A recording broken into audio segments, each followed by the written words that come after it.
Welcome to In the Money. I'm your host, Daniel Dent. Over the last 20 years, I've worked with families and businesses, helping them become financially savvy. Now I'm going to do the same for you. Each show, I'm going to share personal financial topics to help you make better informed financial decisions. Social Security benefits are a large part of most people's retirement. In 2016, nearly 61 million Americans received approximately $918 billion. That equates to about 9 out of 10 people aged 65 and older receiving benefits. And Social Security provides more than just retirement benefits. Disabled workers and survivors of people who died prematurely also receive benefits. Joining us today is Clifton from the Social Security Administration. With such a large number of baby boomers reaching retirement, it's important to understand how it can best work for you and your family. Today, we're talking about the largest source of retirement income for most Americans. Stay with us. You are watching Germantown Municipal Television, your source for everything Germantown.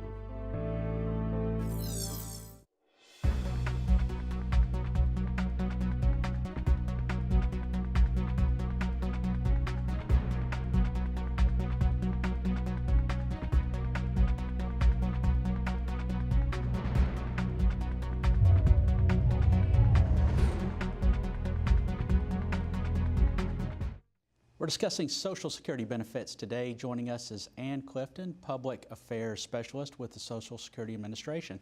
Thanks for coming on the show. Welcome. Great, thanks for having us. Before we get started, tell us a little bit about yourself and what you do at the Social Security Administration. So I'm the local Public Affairs Specialist, and basically what that means is that I educate the community about our benefits and services. We're available to do presentations and that sort of thing for various organizations and agencies.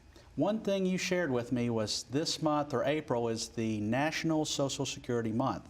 So what does that mean exactly? Yeah, it's just a month that we're going to be highlighting all of the services and benefits that we offer. We have a lot of different options that we provide to individuals, and one of those is our online services. So we're just trying to show all of those suite of services that are available there as an option, a service option for different people.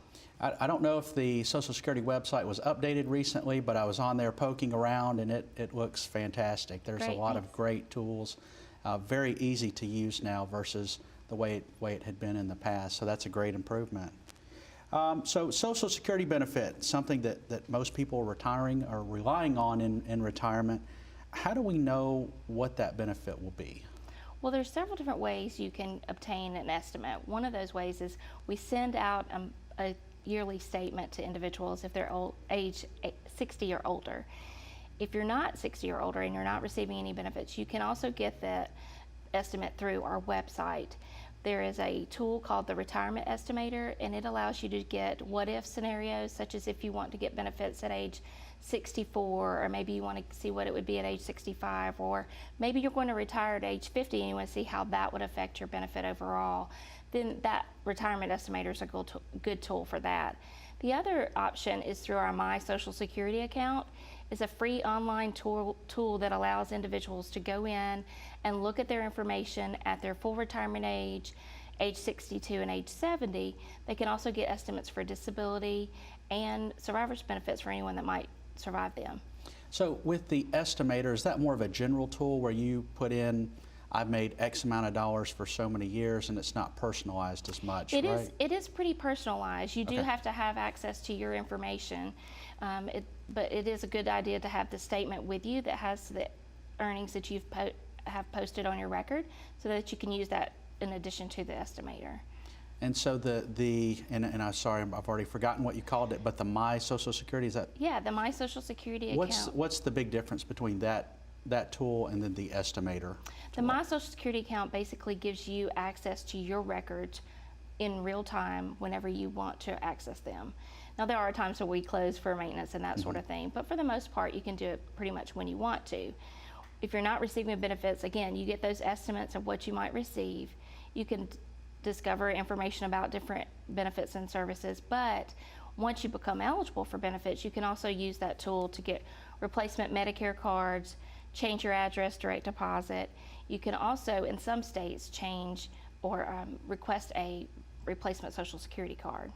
So a lot of great tools, a lot of great self-help that you can get off the website. Again, great improvements from what I've seen. Let's talk about how benefits are calculated.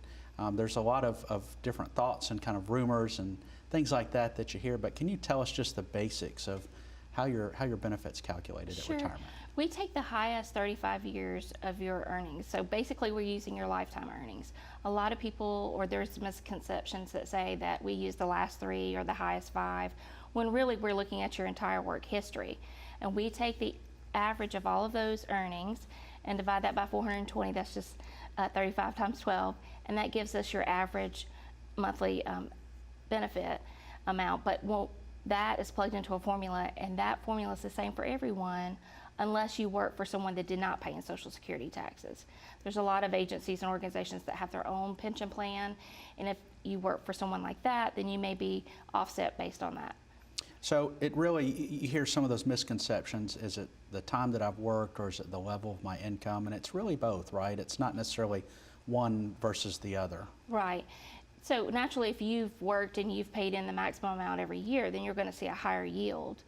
But if you have worked the entire time and had a lower earning, it doesn't necessarily hurt you. It's just that you're going to see not as high of a benefit as someone that has paid in the maximum amount. And let's talk about cost of living increases. Let's say you're already receiving your retirement benefit. Are we guaranteed every year a cost of living increase? No, we are not guaranteed a cost of living adjustment. That varies every year. It's based on the consumer price index of the previous year, so it just really depends on that. In years past, we've had them every year, but then there have been years when we didn't. A lot of times, your income can also increase your benefit if you continue to work in retirement. Sometimes that can increase your benefit depending on how much you're earning at that time. Because again, we're looking at your work history, your entire work history. So the cost of living adjustment, it can adjust up, but does it ever adjust down? So if that CPI index goes negative for whatever reason, that's never going to impact, no, your or at least not today. Yeah, your right? benefits never go down. Now, there are some situations where your Medicare premium may go up, so it kind of takes away the cost of living adjustment because of that, but it doesn't make your check or your benefit go down. So is there a certain amount of time that you have to work, or a certain level of money or contributions that you have to be eligible later for retirement? Yeah, you have to earn 40 credits, and to earn 1 credit this year, you have to earn at least $1,300. So if you've earned at least that, then and you can get a maximum of 4 per year. If you earned that times 4, which is $5,200, then you've earned your 4 for 2017. Now, depending on if you work 10 years somewhere and you've earned 4 credits for each of those years, then you're going to qualify for a benefit from us. But again, it just depends on how much you've actually earned in those years of what your benefit amount will be. Okay. And you referenced this or touched on it in one of your answers, but are there ways to maximize our benefit in retirement? Because that's what everybody wants. They want to get the maximum that they can out of it. Well, naturally, the earliest you can file is age 62. When you file is really a personal decision. If you wait until your full retirement age, you get 100% of your benefit. Anything after that, you can earn what we call delayed retirement credits and actually increase your benefit up to age 70. So really, you have to look at what your income is and what your personal lifestyle will be and what your financial needs are as to when you should file. Okay, hold that thought. Okay. We have to take a short break, and we'll be back in a moment with Ann. Stay with us.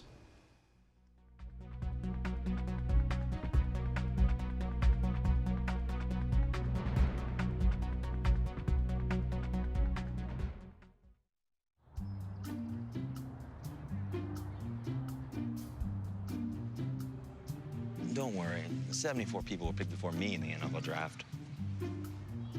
To fight childhood obesity, United Way and the NFL are helping kids play at least 60 minutes a day. Okay, time for the team obstacle course. Yay! What this place needs is more healthy kids. To get involved or donate, go to unitedway.org/play60. Now I get it.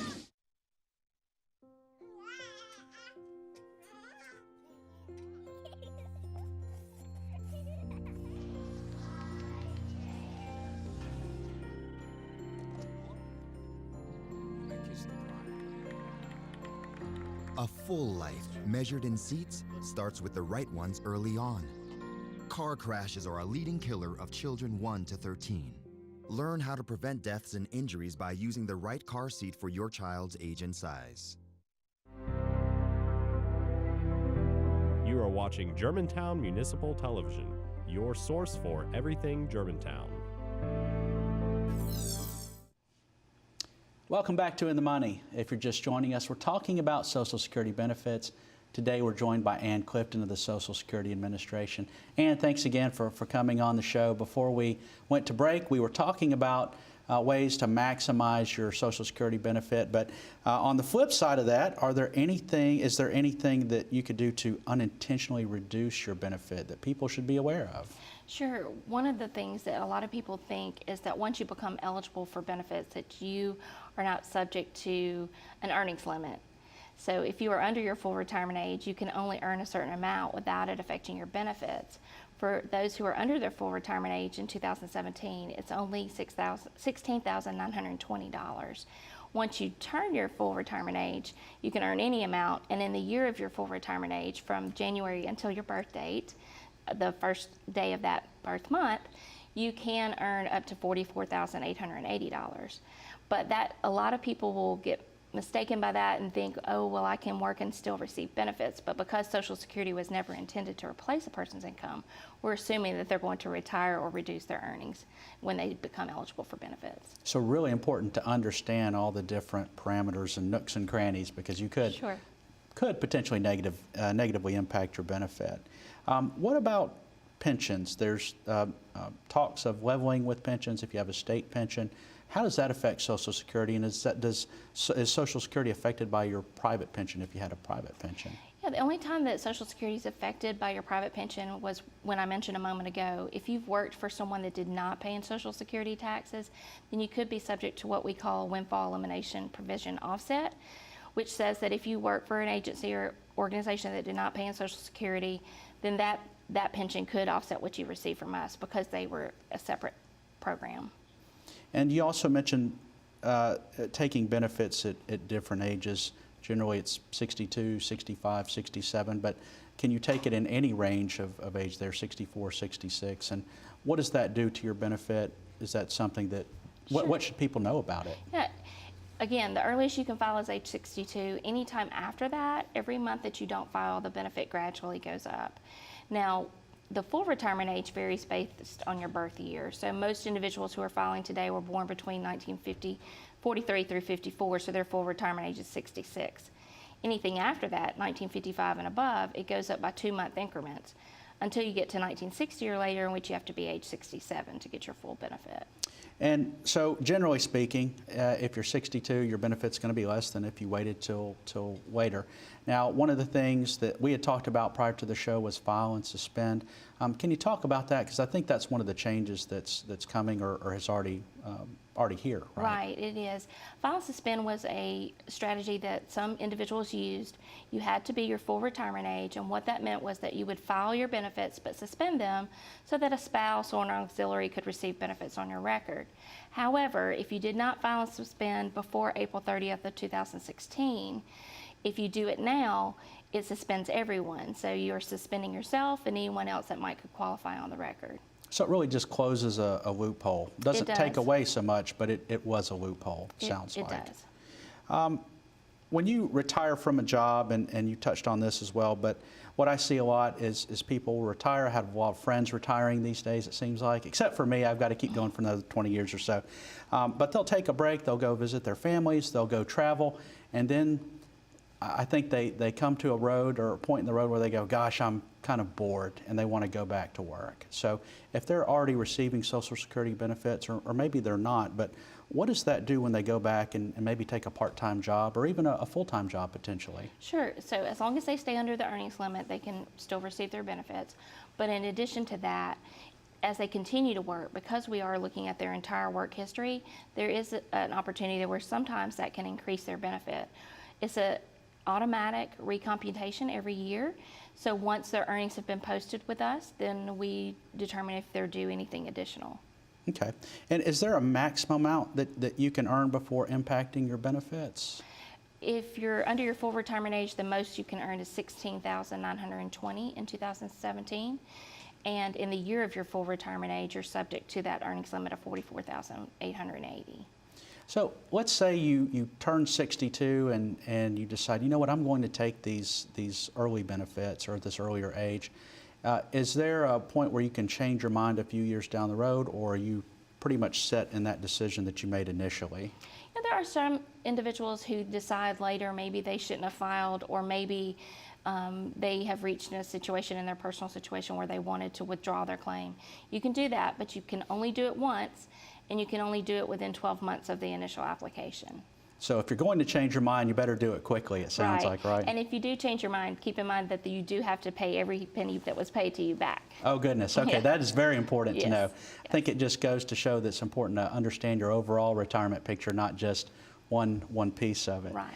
So what happens if my spouse doesn't work but is older? Can he or she start taking that benefit, or do they need to wait until whenever the primary person starts, or primary wage earner starts taking Right. benefit? They are required to wait until the individual has actually filed, unless they are a divorced spouse.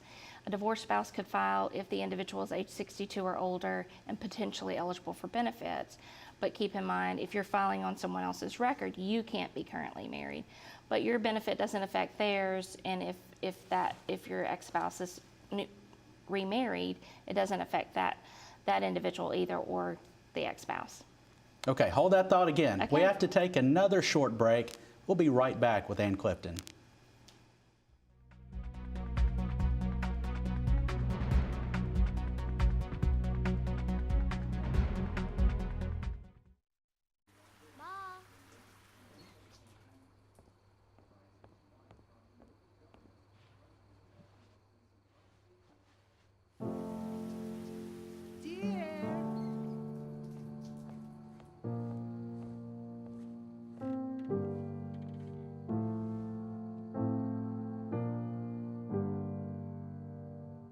Visit aarp.org/caregiving for information on how to provide even better care for the person who wants to care of you. You make me wear my bike helmet. Taught me never to run with scissors. And to follow the swimming rules. You tell me to stay away from drugs. To always buckle my seatbelt. So why do you keep a loaded gun in your drawer? How safe is that? You asked them to follow some safety rules. Now they're asking you. In fact, they're counting on you. Never let your gun get into the wrong hands. Remember, always lock it up. Visit ncpc.org. You are watching Germantown Municipal Television, your source for everything Germantown. Policy. Welcome back to In the Money. We're discussing Social Security benefits with Ann Clifton. And we talked a lot about retirement so far. Let's talk about benefits in the event of premature death, because that's something that unfortunately many people have to deal with. So what is the process for survivor benefits? How is it calculated? And just overall, what does that look like? So a survivor can receive benefits as early as age 60, or between the ages of 50 and 60 if they're disabled. But that does require a disability decision. A widow or widower can receive benefits on a spouse's record, but the benefit amount depends on whether or not the spouse received early retirement, what age did they pass away, what age is the survivor at the time of entitlement. So there's a lot of ifs, and, or buts that have to be looked at first. But in general, most of the time they are going to receive around 82.5%, if not more. So is it safe to assume, though, similar to retirement benefit, the earlier they start taking it from an age standpoint, the less the benefit amount will be, and the longer they can hold out, the higher the amount will be? Yeah, anytime you receive benefits before your full retirement age, there is going to be a reduction. It is a permanent reduction. Like we said before, it does not go up unless we get a cost of living adjustment, and we're not always guaranteed that. Now, again, it's based on their full retirement age, so that can vary depending on when the individual was born. The other thing that a lot of people don't think about is that if they're going to work and still receive those benefits, that's going to come into play as well. So let's touch on that. There's just an infinite number of scenarios, but something that I've seen quite a bit is when one spouse passes away, especially if it's the primary earner, the secondary person, or the spouse rather, will go back to work. Maybe they haven't worked in the past. So even if they're at a older age, maybe they're in that 50 to 60 age range, How does that impact Social Security benefit, or does it at that point? Well, the unique thing is that the survivor has the option of filing on the survivor's record or their own. Again, they can't file on their own until age 62, but it does give them some options. So a lot of times survivors will file on one or the other while the other one continues to grow, and then when they become their full retirement age or later, they'll switch back to the other record. So what does that process to file look like? Is it similar to applying for retirement benefits? And how long is that processing time? Is it a reasonably fast turnaround? Does it normally take a month or two? Can you give our viewers a sense of Sure. how long that takes? A retirement claim, the easiest and most convenient way is through our website at socialsecurity.gov. It's a service option. They can also call our 1-800 number to set up an appointment to do it in person or to do it over the telephone. Or if they'd like to come into the office without an appointment, you can do that, but it is walk-in service, so it's first come, first serve. As far as survivors' benefits, they can't file online, but they can call us to set up an appointment. Now, generally, most applications do not take very long to process, unless there's something unique about that particular situation, or we've run into some type of processing issue. But most of the time, it doesn't take more than a couple of weeks to get it processed. That's a pretty quick turnaround. And really, with all those different channels, the most important thing is they understand their options and have a good sense of what they need to do, like we discussed before. Let's touch on the disability benefits. Can you take us through the same questions, really, the same process? How long does it take? And what those benefits look like, how they're calculated? Right, so Social Security disability, the individual has to have a condition or an illness that's going to keep them from working for at least 12 months or be terminal. It does require a medical decision. Most medical decisions are made within 60 to 90 days, sometimes sooner, sometimes a little bit longer depending on the condition or what paperwork we actually need to get. One thing to note is that we do offer quick medical decisions on various different conditions, and you can find those on our website, and we do have compassionate allowances for certain conditions as well.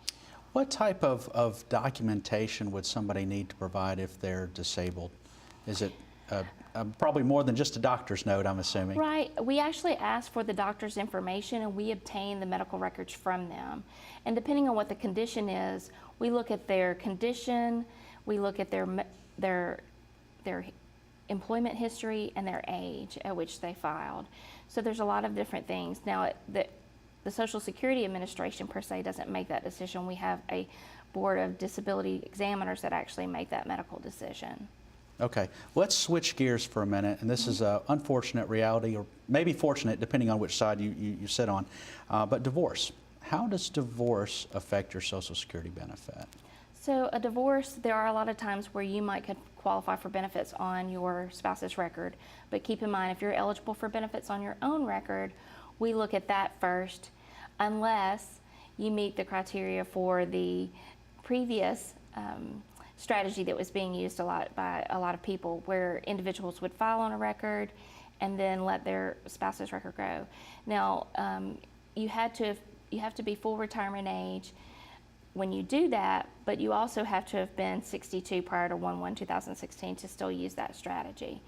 But a lot of divorced spouses are able to get benefits, like I said before, on a previous spouse, and it not affect that previous spouse or any current spouse that they may have. So it is a benefit that they can check into when they file with us. We do ask questions about their marriages and divorces because mainly we're looking to see if there's anyone else or anything else that we can pay them.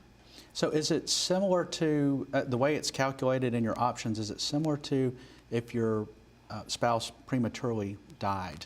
It sounds like you have similar options there as far as waiting or choosing, using theirs or using your own. Or are there differences there? There's differences because in a life situation, you really don't have a lot of options unless you meet those criteria that are associated with spouse's benefits. But in a survivor's situation, you could receive benefits either on that divorced spouse's record or your own and allow yours to continue to grow. But that's only in a death situation. Okay. So one other question I want to ask you about divorce. If you get divorced and then you get remarried, what does that do to your Social Security benefits? Yeah, marriage can stop your benefits if you're receiving divorce benefits. It can also stop a survivor's benefit as well. However, the key thing with that is if you marry after age 60, a survivor's benefit can continue. Okay. One question that always pops up, and I know it's probably your favorite question, but is, will I have a Social Security benefit? And I know that's not fair to ask you, but how do you respond to that when you get those questions? Right. Social Security is a pay-as-you-go system, meaning that those of us who are working and our employers are actually paying those beneficiaries who are receiving. So as long as there's money coming in, there's money to be paid out. However, if Congress does nothing to Social Security, we can pay benefits. We'll remain solvent until 2034. After that, we can pay 79 cents on every dollar that's due because, again, it's a pay-as-you-go system. That's if Congress does nothing. We don't know what those changes will be. We don't know what those will look like because, again, we're the agency that actually administers the program. We don't make any of those changes. I would imagine I would not want to be that politician in 2034, whatever that year was, trying to make that decision, but hopefully we'll see some changes to make it make it longer lasting, obviously. So, you know, being one of the largest expenses in the government, federal government, I think there's something that has to be done. So I'm sure we'll see more changes coming down the pipe. But as we've talked about, all of this stuff can get really complex, whether it's retirement, whether it's prematurely dying, disability, especially when you get into divorce and all of these other things. There's just a million different scenarios.